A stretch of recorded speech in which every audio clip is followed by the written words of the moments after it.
Let's stand together now, as the song says.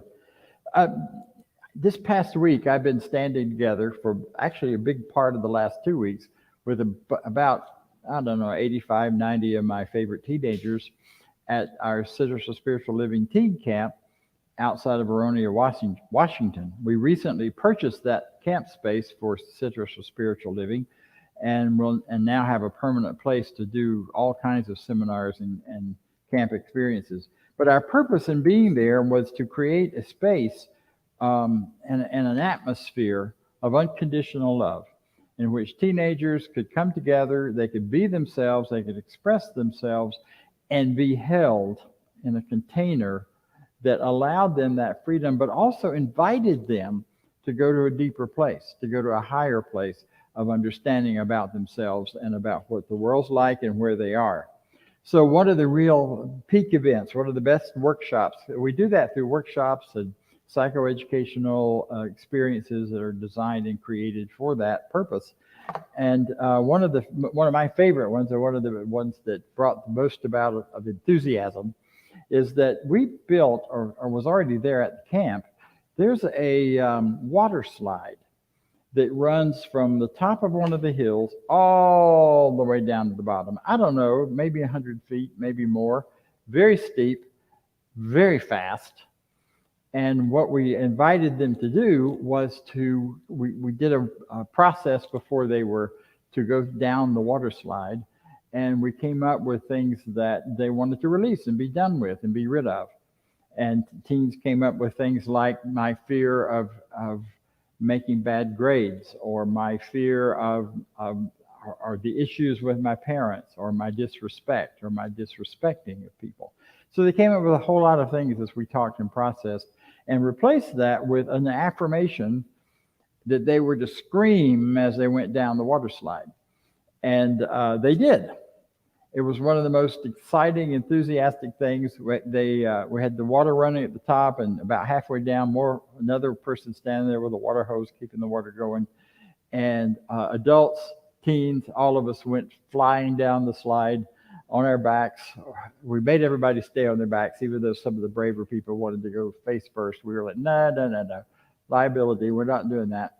We don't want to clean you up out of the grass when you get to the bottom. But it was a great, exciting experience where people were able to just let go and have fun, and at the same time declare something better, something more truthful.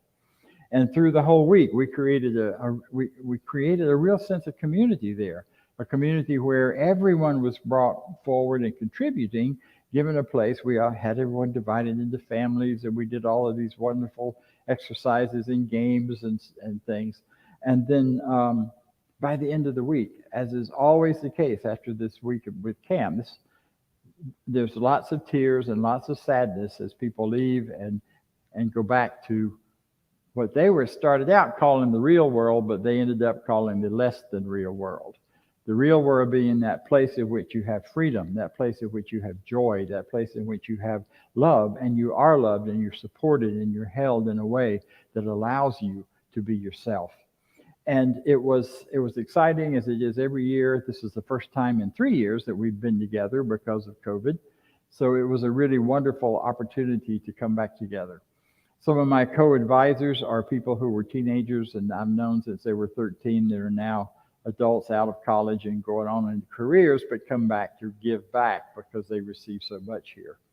So it's a real sense of community. And that's what I want to talk about today. Our title is You and Me Create Society, or something like that. You and We Create Society. I didn't get the word exactly right, but and I've already been corrected on the bad grammar of it by one of our wonderful helpers. It doesn't matter about the grammar, because the point here is I want us to talk about who we are and our relationship with society. CSL worldwide has a slogan that we are working toward and working from, that says we are living for a world that works for everyone. When I first heard that, I kind of had this cynical thing that was like, well, it already does. For those angry people, they get angry responses. For those people who have joy and love in their hearts, they get joy and love experiences. For those who believe in in duality and pain and suffering, they have pain and suffering. Well, that's not really what this is about. This is about creating a world where everybody has the opportunity to live freely, to live joyfully, to live with love, and to rise to a place of higher understanding and knowledge about who they are and what they can become. It's a world that really does work for everyone. Here's some of the ideas from the vision that we have for CSL, and this center is a part of that larger international community. And that is, we see a world that works for everyone, where all life is honored as an expression of the divine. We say that every week. Such is the nature of the divine, such is the nature of life, that all it wants is the opportunity to show up, and you're that. Where people live according to spiritual truth, where unity and connection is emphasized, not separateness and differences, where humanity awakens to its spiritual magnificence. I have been saying since long before that slogan showed up, that if we really understood who we are, and if all people understood who we really are in relationship to the divine, our world would be a different place than it is now. But we don't. We see ourselves limited. We see ourselves separate. We see ourselves smaller. We see other people as perhaps not connected, but we are. We see all kinds of ways where it's anything but the truth of who we are in the larger metaphysical expression of things. Where we live, in this world where we would live as one global community, where we have kinship with all life, with all the life prospering that goes on. We are called to conscious social action. We'll talk about that in a minute. We'll come back to that in a few minutes. Conscious social action. You know, we don't talk a lot about social action here. We talk about the most important part of social action, which is understanding the consciousness behind it, understanding those things in our consciousness that we want to bring forward into the world. And yet, the action required is whatever comes up for each individual that you feel you need to do. And it's not about having social action against something. That's the best way for your social action to get nowhere. It is about think back of the social action movements that have been about being against something. Most of them have come and gone. I've been a part of some of those. ACT UP was one of them. We were against, always pushing back. And yet it's not there anymore. But what has survived are those social action groups that provide something very different, that were about providing health care, that were about providing support, providing freedom, providing good things for people. And some of that took some marching in the streets to accomplish in order to bring that into form and shape in our world back then. So whatever that is in you that's pushing you to say, we want more of this, take the action that you're called to do, which might simply be to do a spiritual mind treatment, or to do prayer about it, or to meditate on it, or make contributions to it. It might be to get out and march in the streets. We as a center, as a group, don't advocate any one particular cause from a social action standpoint, because that's up to you. That's up to the individual, not this group. Because we got folks here working on campaigns of various people who oppose each other. So how would we, in a loving oneness community, determine that this one's right and that one's wrong? We don't do that. We give you the support, the ideas to do the very best that you can do, knowing that consciousness will prevail. It is where we are called to conscious social action, where people have enough food, homes, and sense of belonging. That's so important. And today we know homelessness has become a huge issue. I just came back to the West Coast, where it's even bigger than it is around here, and it has become a major issue in several cities. Some areas are doing very well in working with that and providing some good services and some good help for folks, and other areas are doing less and having less success. We're called to a consciousness where forgiveness is the norm. Wow. Wouldn't that be sweet? This is an idealistic picture, no question about it. Forgiveness is the norm. Where there is peace, harmony, and justice for all, where there is a renewed emphasis on beauty, nature, creativity, art, and aesthetics. I have a friend whose idea of their home is to create beauty in any direction they look. So wherever they look in their home, they see beauty, because beauty reminds them of order and power and goodness and life. That's pretty wonderful. I've been in their home, and it's pretty amazing. They may be on the call today.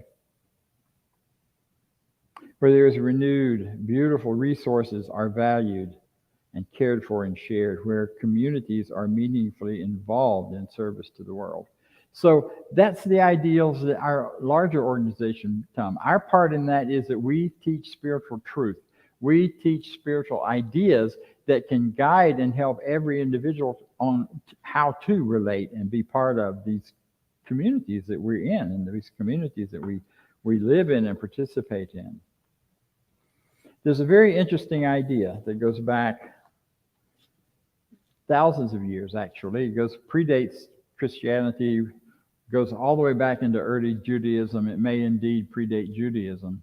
And those are the wisdom teachers, the wisdom teachings, not attributed particularly to any one teacher. And those wisdom teachers and teachings had one thing in mind, and that is to motivate us and to welcome and invite us to break out beyond our binary thinking, our egoic thinking, our thinking that says this is good and this is bad, this is right and this is wrong, this is hot and this is cold, this is high and this is low, all of that kind of dual binary thinking, and to invite us into the heart space of wholeness. These go back, like I said, thousands of years. They were articulated beautifully in the teachings of the Christ, of Jesus. Not in the way the church has latched onto those teachings and turned them into teachings about power or about just being nice and being sweet. They are about transforming consciousness. They're about inviting us to look above and beyond. You know, I like to use the example of oneness as being things like hot and cold. Hot and cold are not two different things. I mean, show me a cold thing you can turn on. You can't. All you can do to create cold is to suck the heat out. Hot and cold are just measures of the same things. So they're not two different things. They're one thing looked at from two different directions. The same thing with light and dark. You can't turn on a dark bulb. You can turn on a black light, but that creates another whole kind of light. But you can't create and turn on a dark bulb. So light and dark are one thing, but different measurements, different degrees of the presence of light are what that's about. So we find this thing and we start being pulled and drawn toward a higher idea or a bigger idea or a broader idea. It's called transformation. It goes way back to the early Egyptians, the Hamitic teachings, where they say, as within, so without, as above, so below. There's only one idea, and it's reflected in all four of those directions. So our point in this teaching is not so much to teach you what to believe, but how to think. We want to teach you how to see, not what you should see. So when we look at something like the abuses in the world, and the abuse and the abused, we look at the victims and the perpetrators. We want you not just to see one side or the other. We want to teach you how to see the two together, because both are necessary. You can't have a victim without a perpetrator. You can't have a perpetrator without somebody to victimize. You can't have a bully without a bullied person.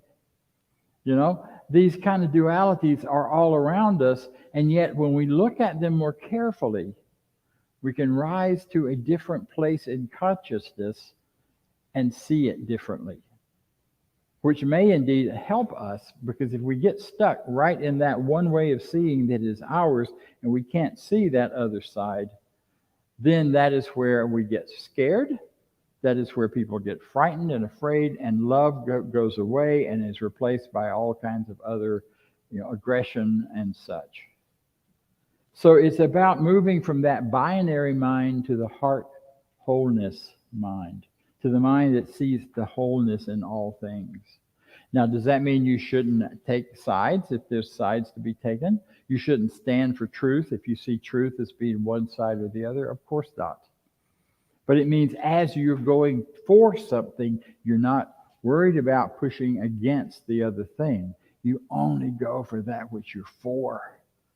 I am for freedom. I am for light. I am for life. Martin Luther King took this to a whole other place when he talked about the beloved community.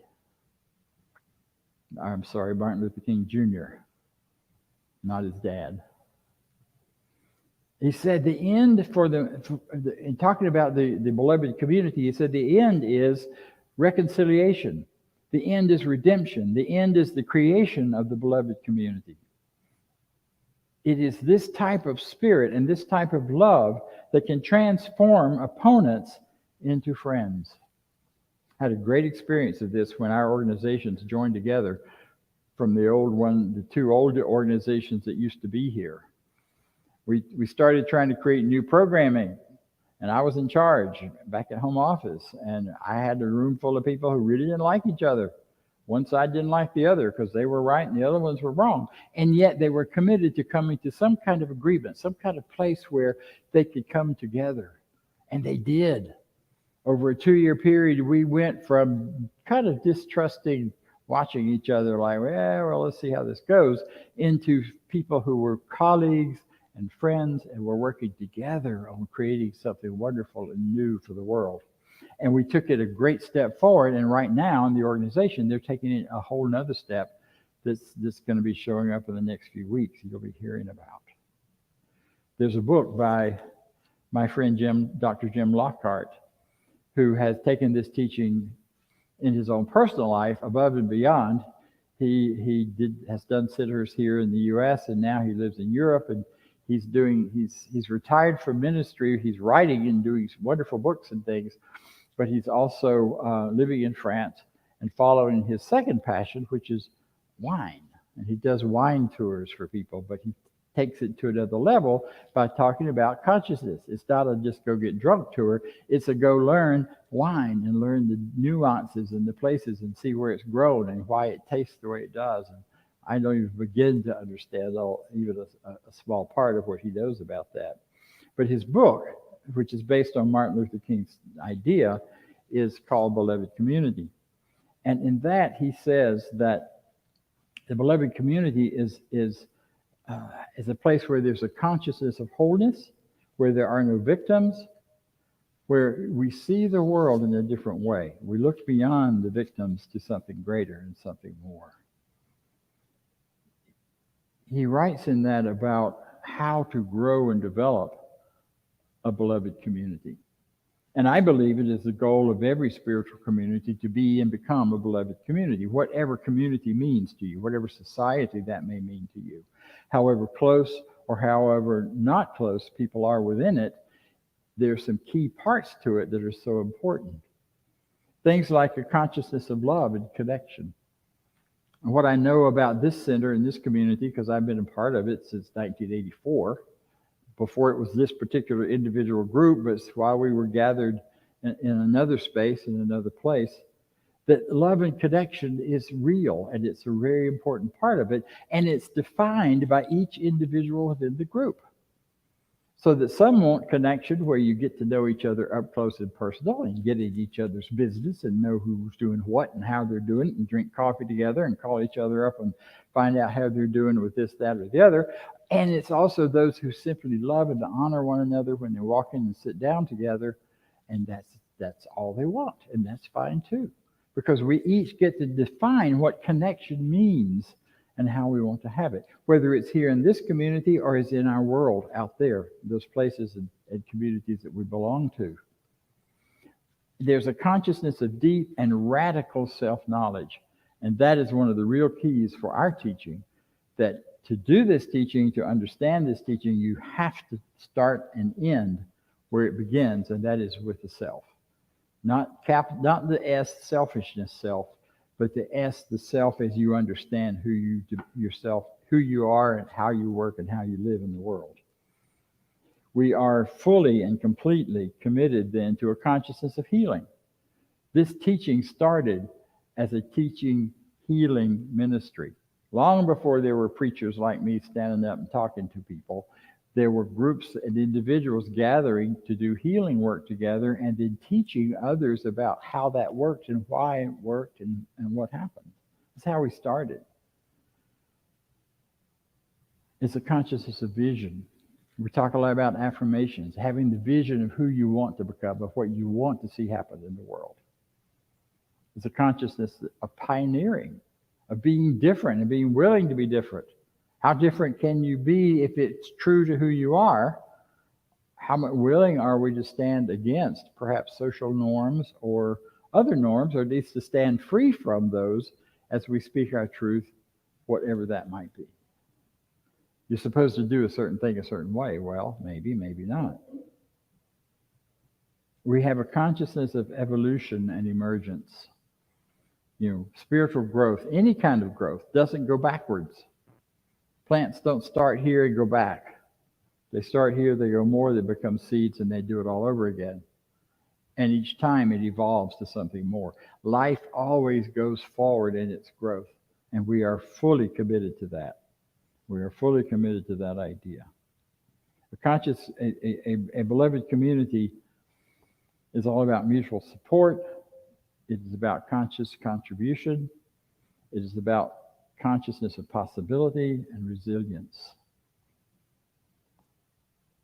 I've just had such a great time this week looking and thinking about all this, because this transformation of consciousness shows up everywhere. We don't necessarily see it if we're not looking for it, because we've been told what things mean. So much of what Jesus was about, and those Jesus teachings. And I know sometimes people get uncomfortable when I talk about that, because we've all had some history with the church that may or may not be comfortable. But the Jesus of the Bible and the Jesus of literature, not the Jesus of the dogma, and whether you believe the story ever happened or not, really is irrelevant. What matters is those teachings are about taking you from the binary to the wholeness of the heart. And when you start looking at some of it that way, you go, wow. That's why some folks say he was a religious scientist and didn't know it. But he was already, whoever wrote those teachings was already doing that work 2,000 years ago. And we're still catching up. We're still figuring it out. We're still learning how to apply it in beautiful and wonderful ways. So, how do we become one? How do we become more of a beloved community? How do we relate between ourselves and our social world around us? Like we do everything else. It's like, what does your heart draw you to? What do you desire to be involved in and part of? That was one of the most powerful things I learned when I first got here, is that desires aren't a bad thing. Desire is a good thing. Because I was taught if you like it and it feels good, it's probably a sin. It's probably wrong. Well, it didn't, and it wasn't. Because what we know now is desire that rises up from inside of you is the whisper of spirit for you to evolve and grow into something more, whatever the more is. And the thing I've really learned for myself these last 2 weeks in my travels is that more never stops. We are so bombarded that when we reach a certain age, or we have certain things happening in our bodies, or we have certain things that can be defined as old. I got called old man a lot over the last 2 weeks by the teens, but always done with joy and a bit of laughter and a sort of wink, even though they didn't wink. That was the idea. I felt a lot of affection and love with that. And I didn't feel any sense of you're not good enough or diminished. And yeah, I had trouble getting up and down that mountain, chasing them up and down the hills, doing all those things that we were doing. Just because this body has been around a while. But you know what? I kept working with it. By the end of the week, I was in pretty good, much, much better shape than at the beginning of the week. which tells me what? That I need to keep moving. Hello. So we never outgrow the opportunity to grow. We're never too old for the more. We're never too beyond that point, unless we believe we are. And as soon as we start believing we are, we start to grow older and we start to atrophy.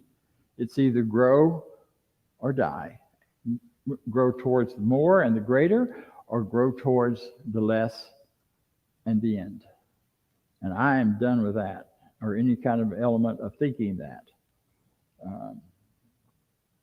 In spite of being called grandpa every day, which is kind of a fun thing when I get called that, actually.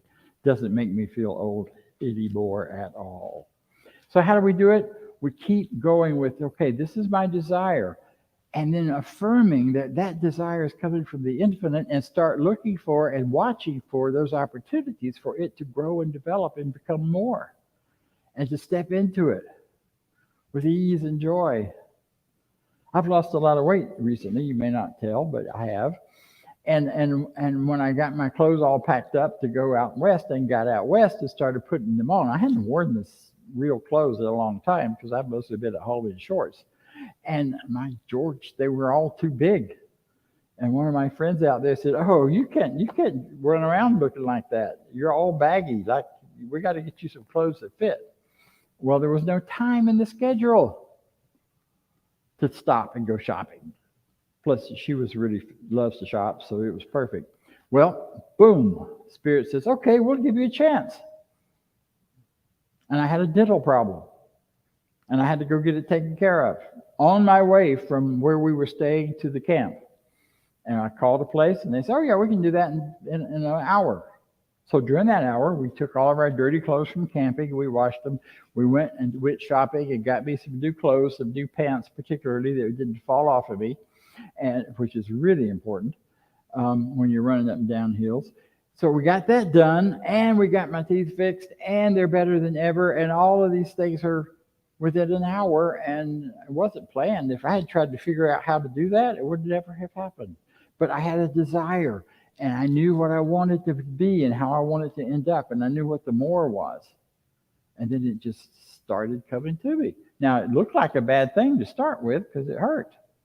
But it turned out not to be. It turned out really simple and fixed and over and done, and back in the car and headed the last few miles to camp. So that's how we do it. We create that beloved community by creating the beloved self. Norma said it. We start with us, and then we start with those we love, and then we grow to treating everyone as if they are the beloved community. No matter how much we may disagree with their stance on anything, we see them with the wholeness of what's behind wherever they are. There's a lot of fear in the world. People are operating so much out of fear right now. And all I can do for those folks is love them. All I can do for those folks is offer a word when it's invited that says something different. And so to that end, I want to leave us with one last idea. And that is all that is happening in the out there, as without, so within, as above, so below. All of that happening out there has elements of it in each of us. I don't know about you, but there have been times that I was mad enough at something that I wanted to destroy it and get rid of it, where I wanted to do away with things that were in my way or I thought were. We all have our moments of that. And the best way we can sort out this conflicted world we're in right now is to get out of that conflict within ourselves. And one of the most powerful spiritual practices for that is the Ho'oponopono, which is a prayer process developed by the Hawaiians.